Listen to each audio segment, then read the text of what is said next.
한국에 있을 때 루마니아 단기 선교를 떠나면서 옛 동방교회 수도였지만 지금은 회교 지역이 되어버린 터키 이스탄불도 잠시 들리기로 결정을 하고 가이드를 위해서 기도했었지만 응답을 받지 못한 상태로 루마니아 선교를 떠났다가 하나님의 은혜로 비행기 안에서 한 선교사를 만났다 하는 말씀을 몇 주 전에 드린 적이 있습니다.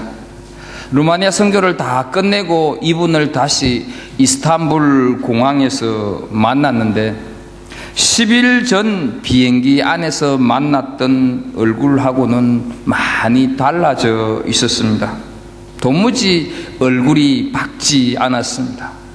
조심스럽게 물어보니 바로 어저께 차에 시동을 켠 상태에서 음료수를 사온 이 3분 사이에 그만 차가 없어졌다 하는 것입니다. 그래서 고민하는 얼굴이 우리 눈에 보였었고 또 그 말을 듣는 저희들도 덩달아 마음이 무거웠습니다. 첫날 이스탄불에서 땅밟기 사역을 마치고 숙소로 돌아온 우리 선교팀은 그 차를 찾게 해달라고 하나님 앞에 밤이 늦도록까지 기도를 했습니다. 경찰에 연락을 했지만 찾기 어려울 거다 하는 말을 들었다는 것입니다. 마음이 편치 못한 이 선교사님과 이스탄불 여기저기를 다니면서 낮에는 사역을 하고 밤에 되면 다시 또 숙소에 모여서 차를 찾게 해달라고 온 선교팀원들이 합심으로 하나님 앞에 기도를 드렸습니다.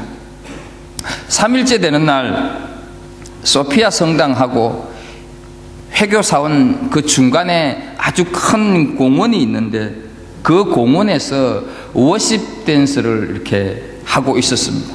그때 이 선교사님이 전화를 받더니 차를 찾았다고 하는 경찰의 연락이라고 하는 겁니다.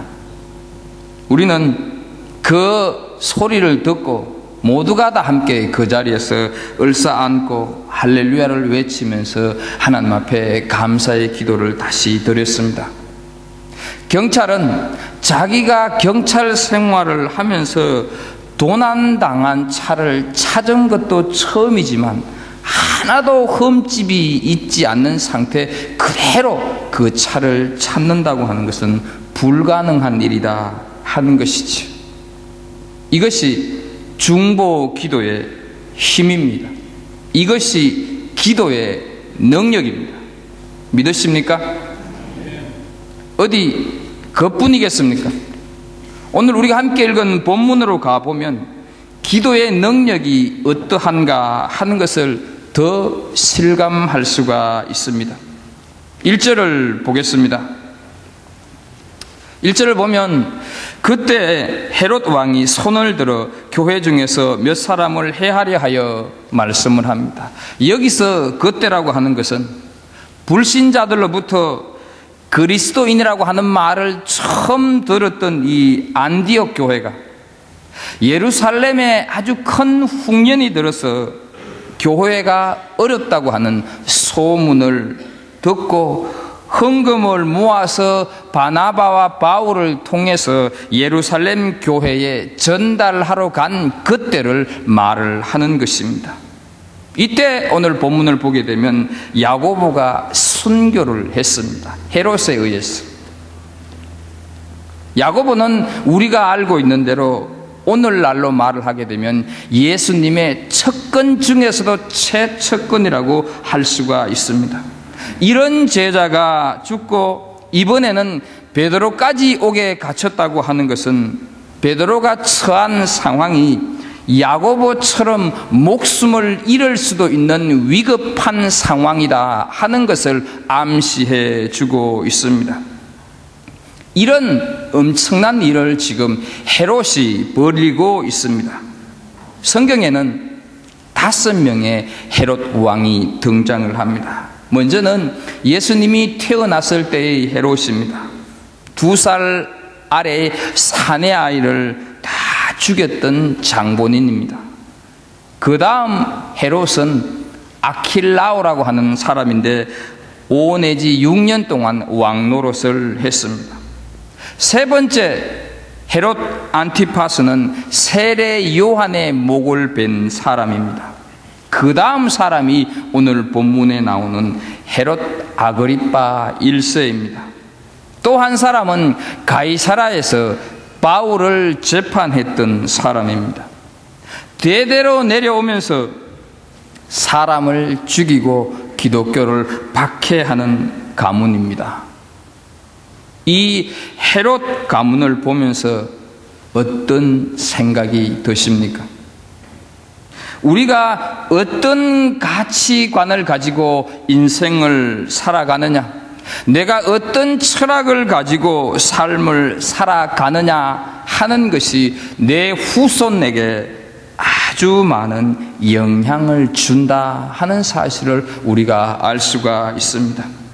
헤롯은 예수님을 죽이려고 하다가 되지 않으니까 수많은 유아를 살해했습니다. 그 다음 자손은 세례 요한을 죽였고 그 다음 헤롯은 야고보를 죽이고 있습니다.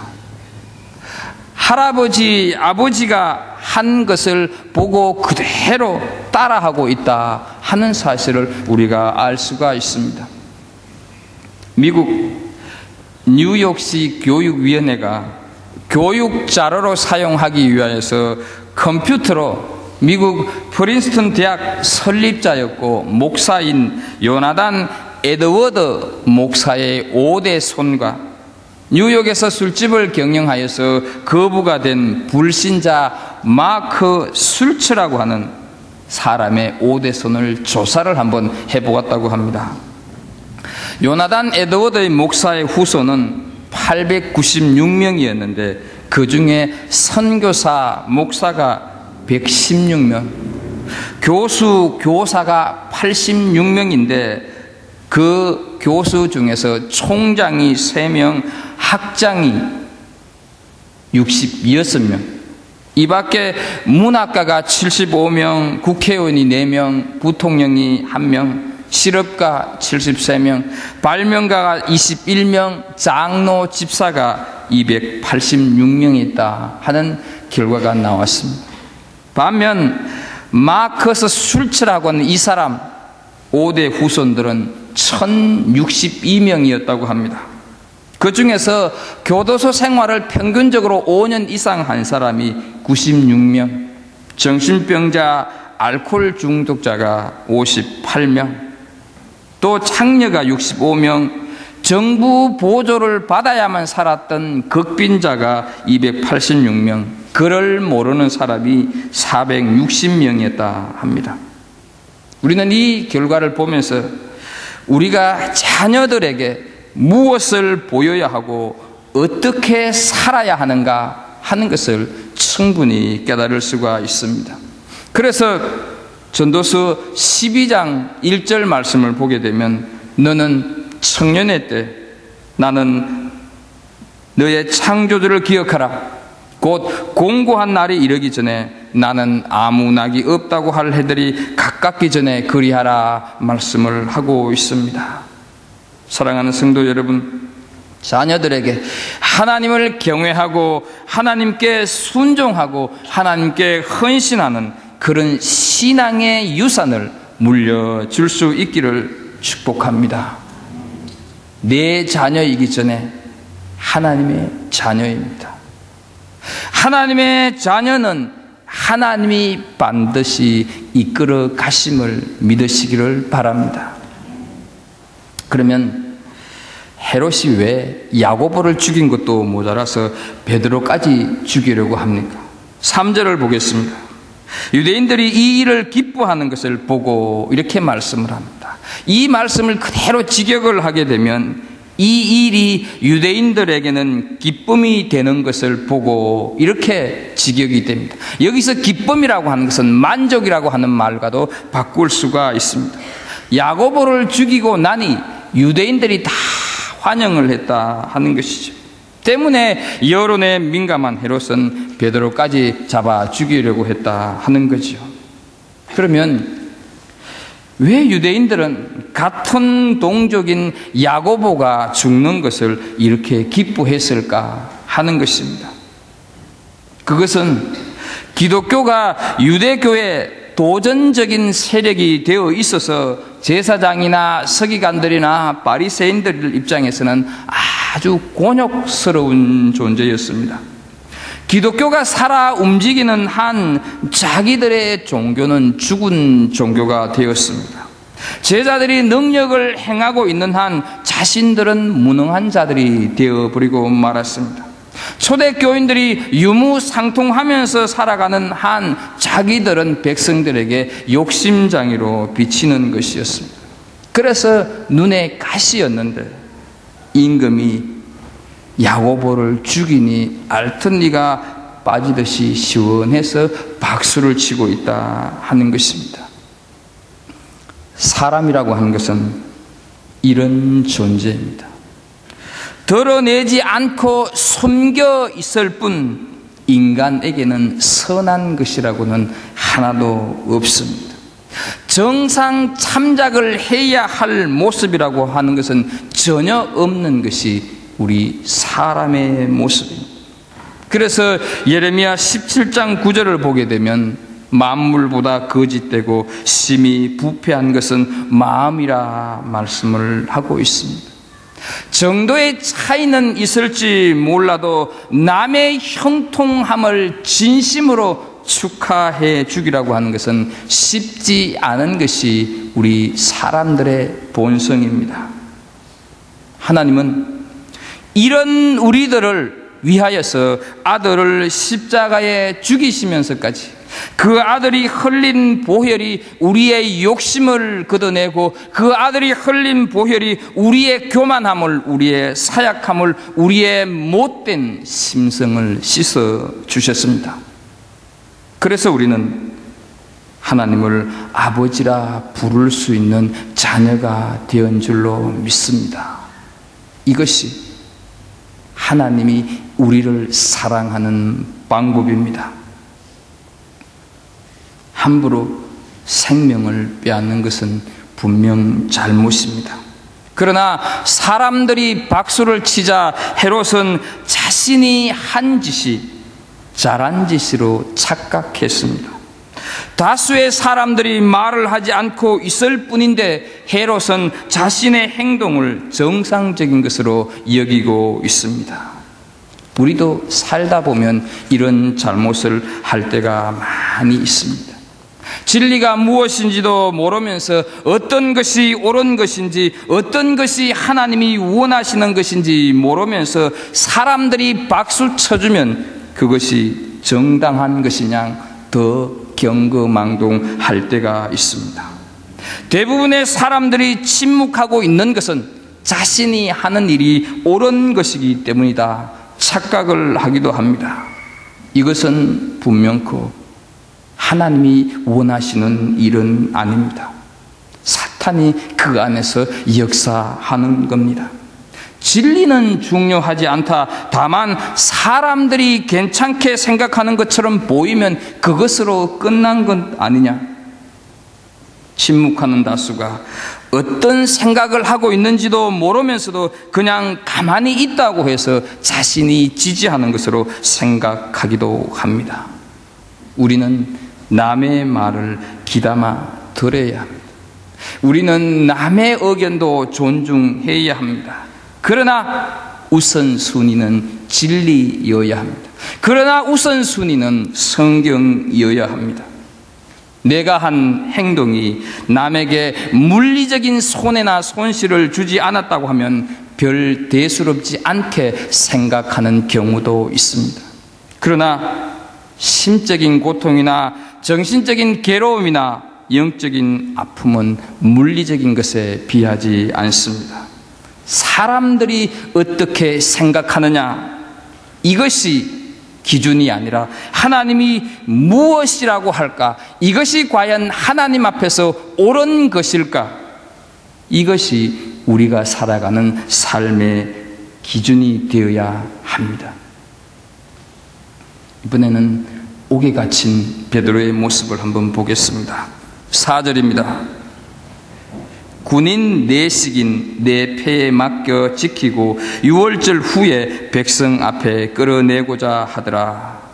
이 4절을 가만히 보게 되면 베드로 한 사람이 있고 그 한 사람을 지키기 위해서 16명이 달라붙어 있다 하는 것을 알 수가 있습니다. 사방에서 베드로를 지금 지키고 있다 하는 것이죠. 그러면 누가는 왜 이 베드로가 갇혀 있는 모습을 이토록 상세하게 묘사를 하고 있을까 하는 의문이 생깁니다. 베드로는 유대 민심을 움직일 수 있는 중요한 사람입니다. 더욱이 베드로는 이번에 감옥에 들어가는 것으로 이미 3번째 감옥에 들어와 있습니다. 그런데 그때마다 번번이 풀려났습니다. 그래서 누가는 베드로가 이번에는 절대적으로 하나님의 역사가 아니면 탈옥을 하거나 구출당하기가 불가능한 상태다 하는 것을 보여주기 위하여서 아주 구체적으로 기술을 하고 있습니다. 이런 상황 속에서 교회는 무엇을 하고 있습니까? 5절을 보겠습니다. 이에 베드로는 옥에 갇혔고 교회는 그를 위하여 간절히 하나님께 기도하더라 말씀을 하고 있습니다. 지금 예루살렘 교회는 교회가 계속 유지가 되느냐 아니면 교회가 사라지느냐 하는 중대한 기로에 서 있습니다. 왜냐하면 이미 야고보는 순교했고 많은 사람들이 옥에 갇혀 있고 예루살렘 교회의 담임 목회자격인 베드로마저도 체포되어 있기 때문입니다. 이런 상황 속에서 성도들이 할 수 있는 일은 기도밖에 없었다 하는 것입니다.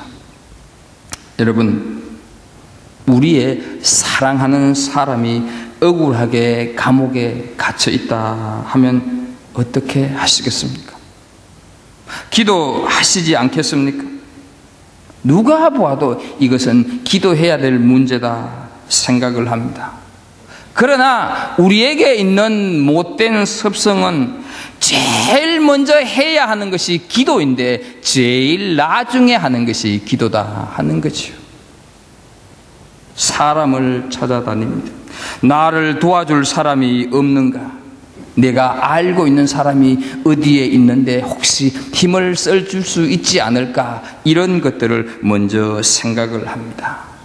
여러분, 이것은 세상 사람들, 하나님을 전혀 알지 못하는 사람들이 살아가는 인생 방법입니다. 교회는 당면한 문제인 베드로를 위하여서 하나님의 방법을 선택을 했고 중보 기도하기 시작했다 하는 것입니다. 이것이 우리가 배워야 할 모습입니다. 우리는 기도를 못해서 못하는 것이 아니라 기도를 하지 않기 때문에 못하는 것입니다. 기도를 하지 않기 때문에 기도의 능력을 체험하지 못하고 기도의 능력을 체험하지 못하기 때문에 기도하지 않는 악순환이 반복되는 신앙생활을 하고 있습니다. 사랑하는 성도 여러분, 새벽이든지 저녁이든지 우리 생활 리듬에 맞추어서 시간을 내어서 기도할 수 있기를 주의 이름으로 축복합니다. 지금 우리의 삶이 절박하지 않습니까?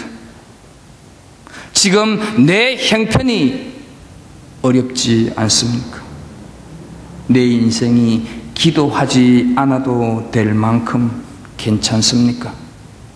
내 자식이 내가 기도하는 것이 없어도 이 사악한 세상을 이길 수 있을 만큼 영적으로 강건합니까? 기도하는 성도들이 되기를 주의 이름으로 축복합니다. 기도했을 때 어떤 일들이 일어났습니까? 7절을 보겠습니다. 호련히 주의 사자가 나타나며 옥중에 광채가 빛나며 또 베드로의 옆구리를 쳐 깨워 이르되 급히 일어나라 하니 쇠사슬이 그 손에서 벗어지더라 말씀을 합니다. 여러분, 기도의 능력이 이렇게 나타나는 것입니다. 합심해서 기도했더니 이런 능력이 나타나고 있다 하는 것이죠. 그런데 언제 이런 기도의 능력이 나타났습니까? 6절에 보게 되면 헤롯이 잡아내려고 하는 그 전날 밤에 말씀을 하고 있습니다. 일주일 전도 아닙니다. 3일 전도 아닙니다. 전날 밤입니다. 하나님께서 이왕 풀어주시려고 하면 빨리 풀어주시면 좋지 않았겠습니까? 그런데 전날 밤입니다. 어떤 의미를 가지고 있습니까? 이것은 하나님의 때가 있다 하는 것입니다. 하나님의 계획이 있다 하는 것입니다. 하나님의 시간이 반드시 있다 하는 것입니다. 사랑하는 성도 여러분, 응답되지 않는 기도 때문에 조바심이 납니까? 갈등이 되고 있습니까? 응답은 전날 밤입니다. 아직 하나님이 원하시는 전날 밤이 되지 않았기 때문에 응답이 되지 않는 것입니다. 하나님의 때가 있습니다. 좌절하지 마시고 주저앉지 마시기를 바랍니다. 하나님의 계획이 있습니다. 절대로 기도하면서 하나님을 불신하지 않기를 축복합니다. 어쩌면 내가 하는 기도가 응답되지 않아서 평생을 내가 그 기도를 하면서 살아갈 수도 있습니다. 그것은요, 만약 내가 하는 그 기도를 하나님께서 일찍 응답을 해 주시면 내가 기도를 하지 않거나 응답한 그것에 대해서 그것만 바라보고 하나님을 떠나버릴 수도 있기 때문에, 하나님께서는 내 성향, 내 기질을 너무 잘 아시기 때문에 나를 훈련하고 성숙시키기 위해서 전날 밤을 기다리고 계신다 하는 것입니다. 하나님의 시간을 기다하면서 잠잠히 기다리시기를 축복합니다. 한편 베드로는 어떻습니까? 군인들의 틈바구니 사이에서 쇠사슬에 매여 있음에도 불구하고 얼마나 잠을 깊이 들었는지 어떻게 합니까? 천사가 옆구리를 쳐서 깨웠습니다. 여러분, 이렇게 잠들고 있는 베드로에 대해서 어떻게 생각을 합니까? 얼마나 베드로가 믿음이 좋았으면 저 처참한 옥중에서도 하나님을 신뢰하며 평안히 잠을 잘 수 있을까, 이렇게 생각을 하십니까? 전혀 근거가 없는 말은 아닙니다. 그러나 우리는 성경 66권을 대할 때마다 그 성경 속에 나오는 어떤 인물을 볼 때마다 그 한 인물이 자신에게 주어진 그 숱한 어려움을 극복하고 입지전적으로 성공했는가, 이런 관점을 가지고 성경을 읽어서는 안 됩니다. 사도행전에 나오는 이 사도 바울은 하나님께서 우리들에게 바울 사도의 영웅적인 모습을 드러내기 위해서 보여주시는 것 아닙니다. 감옥에서 나온 이 베드로 성공담을 기록한 책이 성경이 아니다 하는 것이지.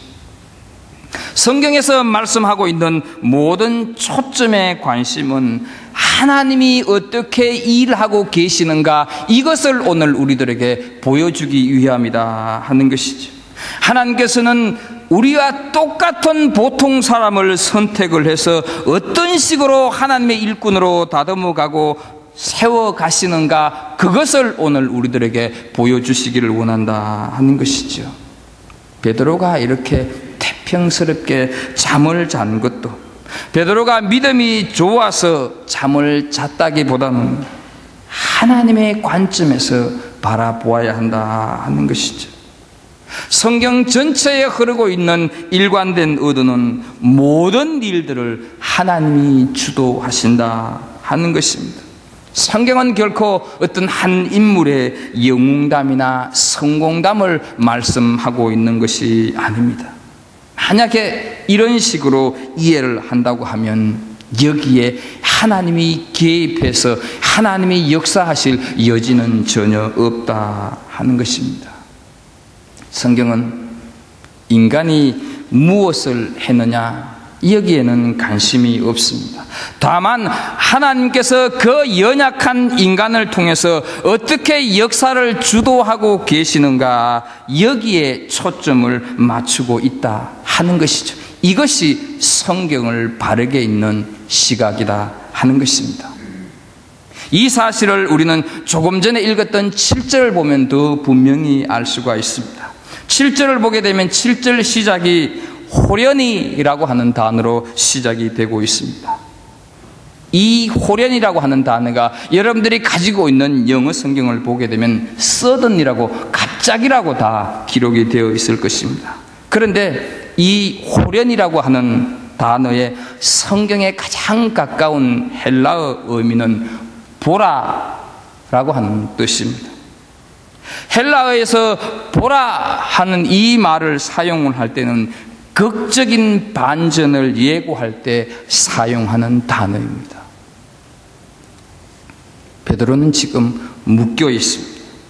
그리고 16명이 사방에 뺑 돌아가면서 지키고 있는데, 자, 이제 하나님이 일하심으로 어떤 반전이 일어나는지 보라, 이런 의미로 7절을 호련이라고 하는 단어가 쓰여졌다 하는 것이죠. 사랑하는 성도 여러분, 지금 우리의 처지가 어떠하십니까? 너무너무 답답하십니까? 너무너무 괴로우십니까? 내일이 보이지 않습니까?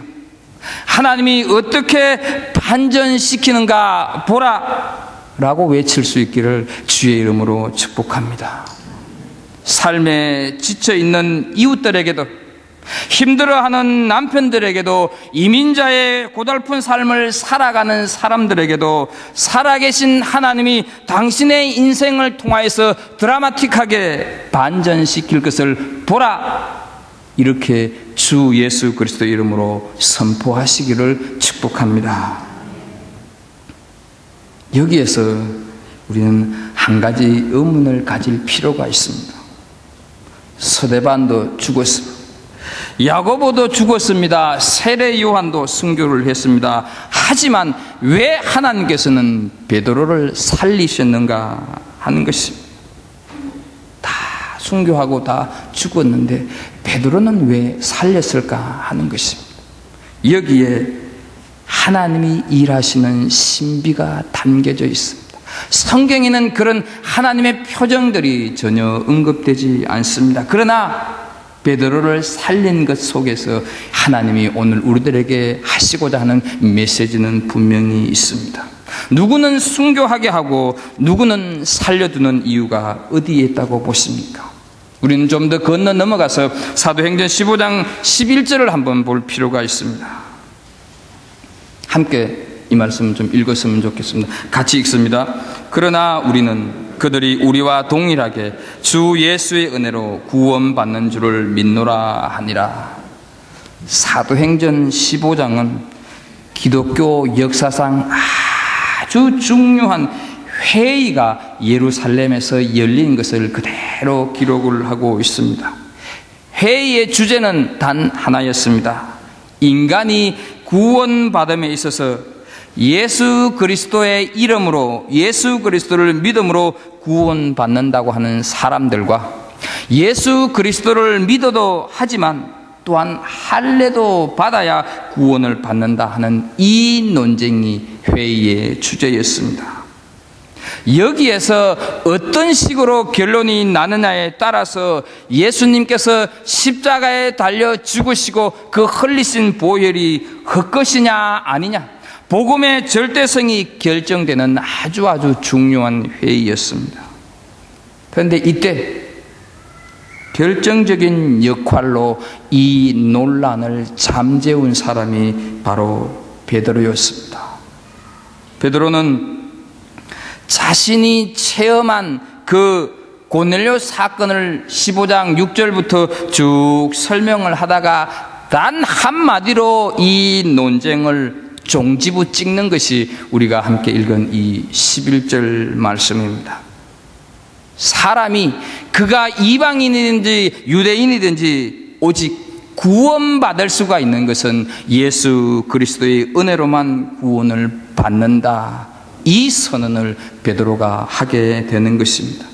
그리고 이 베드로의 선언을 기초로 해서 우리가 잘 아는 믿음으로만 어렵게 된다고 하는 이신칭의 기독교 교리가 바울에 의해서 세워지게 된다 하는 것이죠.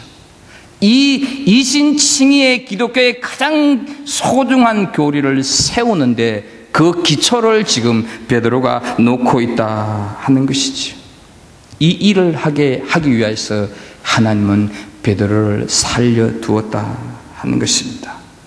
사랑하는 여러분, 하나님께서 왜 아직까지 우리를 살게 하셨습니까? 하나님이 나를 살게 하신 것이 아니라 나는 죽지 못해서 살아가고 있다, 이렇게 혹시 생각을 하십니까? 지금까지 살아오시면서 숱한 죽음의 고비가 있었지 않습니까? 그런데 친구는 죽었는데, 내 옆에 있는 사람은 죽었는데 왜 하나님께서는 아직 나를 살려주고 계시는 것입니까? 난 아직 젊기 때문에, 난 아직 평균 수명이 많이 남아있기 때문에 그렇습니까? 아닙니다. 아직 할 일이 있기 때문입니다. 그 할 일이, 하나님, 내가 해야 할 일이 무엇인지 알게 해주십시오. 기도할 수 있기를 바랍니다. 하나님, 내가 해야 할 일들이 어떤 것입니까? 그 일들을 찾을 수 있기를 주의 이름으로 축복합니다. 아직 내가 존재하고 있는 것은 내 안에서 성숙되어져야 할 부분이 있기 때문에, 이렇게 덜 성숙된 모습으로는 하나님을 만날 수가 없기 때문에 하나님은 아직까지 나에게 기회를 주고 계시는 것이다 하는 것이지요. 우리는 할 일이 있기 때문에 여기에 남아있는 것입니다. 내가 할 일이 있기 때문에 하나님은 아직 여기에 두고 계신다 하는 것입니다. 하나님, 내 할 일이 무엇인지 알게 해주십시오. 기도하는 은혜가 있기를 주의 이름으로 축복합니다. 말씀을 정리합니다. 잠결에 환상인지 생시인지 모른 채 천사의 지시로 따라다니던 이 베드로는 정신을 차렸습니다. 그리고는 어디로 갔습니까? 12절을 보게 되면, 깨닫고 마가라 하는 요한의 어머니 마리아의 집에 가니 여러 사람이 거기에 모여 기도하고 있더라. 여러분, 여기에서 여러 사람이 거기에 모여 기도하고 있더라, 이 말씀의 원래 의미는 계속해서 더 많은 사람들이 기도하러 모여들었다, 그런 뜻입니다. 그런데 우리가 가지고 있는 이 한글 성경이 번역 과정을 몇 차례 거치다가 보니까 헬라 말의 본뜻을 충분히 전달하지 못하고 있습니다. 그래서 12절에 말하는 많은 사람이 모여서 기도하고 있었다 하는 이 말과 계속해서 더 많은 사람들이 기도하러 모여들었다, 이것하고는 많은 뜻이 다르게 우리에게 느껴지고 있습니다. 베드로가 잡혀서 감옥에 들어가면서부터 지금까지 사람들이 계속해서 모여들면서 기도를 하고 있었다, 그런 말이죠. 이렇게 보면요, 감옥에 갇혔던 베드로는 한 것이라고는 아무것도 없습니다. 그저 잠만 거기에서 잤습니다. 그런데 거기에 하나님의 역사가 일어났다 하는 것이지. 베드로가 감옥에 갇히자 교회는 점점 기도하는 사람들이 모아지기 시작을 했고, 그 기도의 뜨거움과 열정을 다하여서 하나님께 부르짖고 있었다 하는 것입니다. 하나님은 교회의 아픔과 핍박의 과정을 경험하게 함으로써 기도하게 만들고, 결국 그 기도의 능력이 나타나서 베드로가 살아나온 줄로 믿습니다. 결국 하나님께서 이 모든 일들을 이루어가고 이 모든 일들을 해가는 그 과정의 근거가 무엇이라고 하는 것입니까? 바로 함께 모여들기 시작을 하면서 기도했던 그 성도의 간절한 그 기도가 이 모든 것의 근거가 되었다 하는 것입니다. 여러분, 우리의 가정도, 내가 하는 생업도, 교회도 다 어렵습니다. 이것은 우리의 기도가 필요하고 모아져야 한다 하는 사실입니다. 한두 사람이 아니라 점점 더 기도하기 위해서 모여들었던 예루살렘 성도들처럼 우리 모든 성도들이 합심하여서 기도하면서 모여들 때가 바로 지금이다 하는 사실입니다. 그때 우리의 기도를 통해서 하나님의 역사가 우리의 가정에, 우리의 생업에, 우리의 교회에 일어날 줄로 믿습니다. 기도에 힘쓰는 성도들이 되기를 주의 이름으로 간절히 축복합니다. 기도하겠습니다. 하나님, 기도에 힘써야 할 것을 우리에게 말씀으로 당부해 주시니 감사를 드립니다. 하나님, 우리는 지금보다 더 많은 시간을 내어서 기도하게 하여 주옵소서.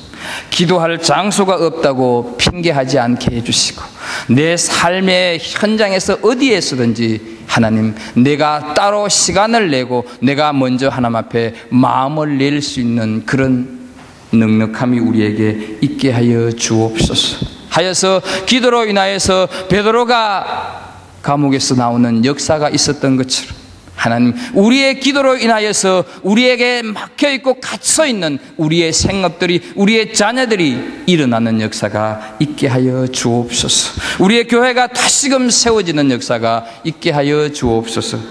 예수님의 이름으로 기도하옵나이다. 아멘.